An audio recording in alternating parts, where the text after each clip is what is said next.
आता पाहूयात झटपट बातम्या।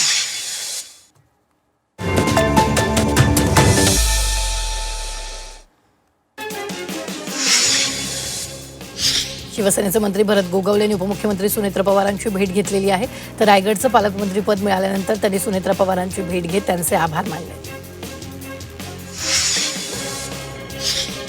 ठाण्यातील एका कार्यक्रमात निमंत्रण असूनही भाजपचे काही लोकप्रतिनिधी गैरहजर होते आणि या गैरहजेरीबाबत बोलताना मराठीवर प्रेम असलेले लोक कार्यक्रमाला आले होते असं परिवहन मंत्री प्रताप सरनाईक यांनी म्हटलं। त्यामुळे पुन्हा एकदा भाजप शिवसेनेत अंतर्गत वाद असल्याची चर्चा सुरू झाली।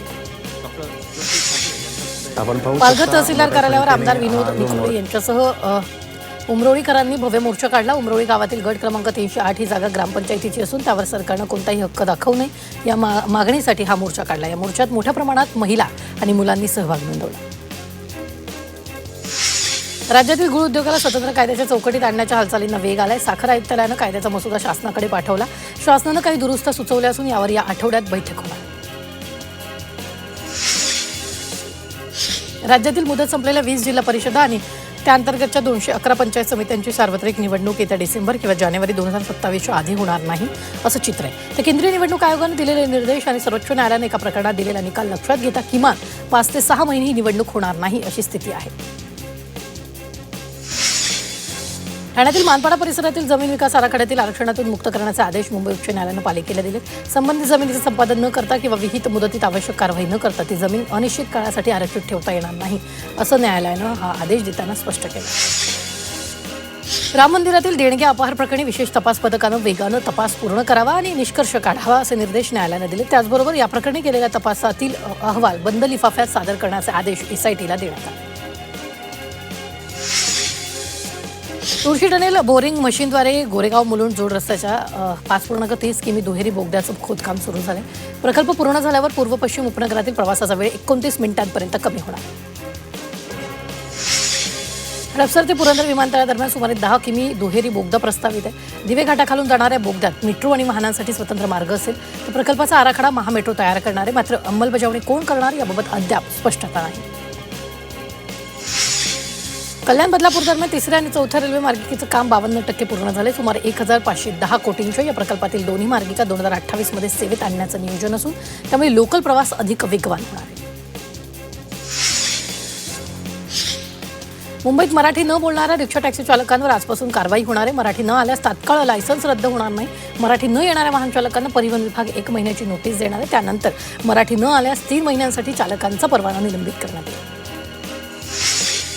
व्यवसायासाठी ठरवून दिलेल्या जागेपेक्षा अधिक जागा बळकावणाऱ्या फेरीवाल्यांवर कठोर कारवाई करावी असे आदेश महापालिका आयुक्तांनी दिले। तसंच फेरीवाल्यांनी निश्चित जागेतच व्यवसाय करावा, अतिक्रमण करू नये असं स्पष्ट केलेलं आहे।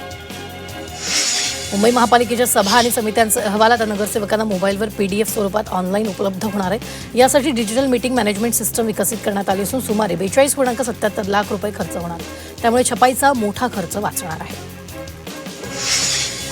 कुलाबा ते सिब्स मेट्रो रेल्वे मार्गावरील 27 स्थानकांच्या सभोवताली 500 मीटर परिसरात विविध सुधारणा करण्याचं काम राज्य सरकारनं मुंबई महापालिकेवर सोपवलंय आणि या कामाची अंमलबजावणी MMRCL करणार असून 702 कोटींचा निधी मुंबई महापालिका देणार।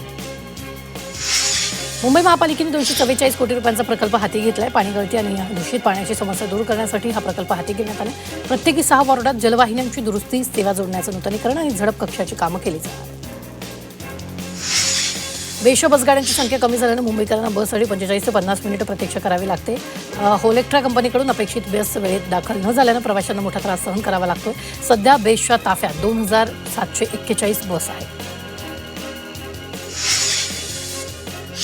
मोनोरेल पुन्हा सुरू करण्यापूर्वी मार्गिकेवर वस्तू रस्त्यावरून पडू नये त्यासाठी MMRDA कडून सुरक्षा जाळी किंवा पर्यायी यंत्रणांची चाचपणी सुरू आहे। अंतिम सुरक्षा तपासणीनंतरच मोनोरेल प्रवासी सेवेत दाखल होणार असून त्यामुळे सेवा सुरू होण्यास आणखी विलंब होण्याची शक्यता आहे। दल आणि विश्व हिंदू परिषदेच्या मार्गदर्शनाखाली बाबा बुढा अमरनाथ शौर्य यात्रा आयोजित करण्यात आली। या यात्रेसाठी पालघर रेल्वे स्थानकावरून स्वराज्य एक्सप्रेसनं शेकडो भक्त जम्मू काश्मीरकडे रवाना झालेत आणि या यात्रेबाबत भक्तांमध्ये मोठा उत्साह दिसून आला। गणेश उत्सवाला युनेस्कोच्या जागतिक वारसा यादीत स्थान मिळावे यासाठी राज्याच्या सांस्कृतिक कार्य विभागानं कंबर कसली आहे। त्यासाठी राज्याच्या सर्व शासकीय विभागांना कामं नेमून दिली आहेत। तर राज्यातील 480 सार्वजनिक गणेशोत्सव मंडळांना पारितोषिकाच्या रूपानं 1.5 कोटी रुपयांची बक्षिसं दिली जाणार आहेत। बापाच्या समुद्रातील विसर्जन स्थळांवर आता ओहोटी रेषा दाखवणारे सिग्नल बसवण्यात येतील. त्यामध्ये मुंबईतील 21 विसर्जन स्थळांवर ही मार्गदर्शक तरंगती चिन्ह बसवण्यात येणार आहे. त्यामध्ये मुरिंग यंत्रणा आणि सोलर दिवे सुद्धा बसवण्यात येतील. त्याबाबतचा प्रस्ताव आगामी स्थायी समितीत मंजुरीसाठी मांडण्यात येणार.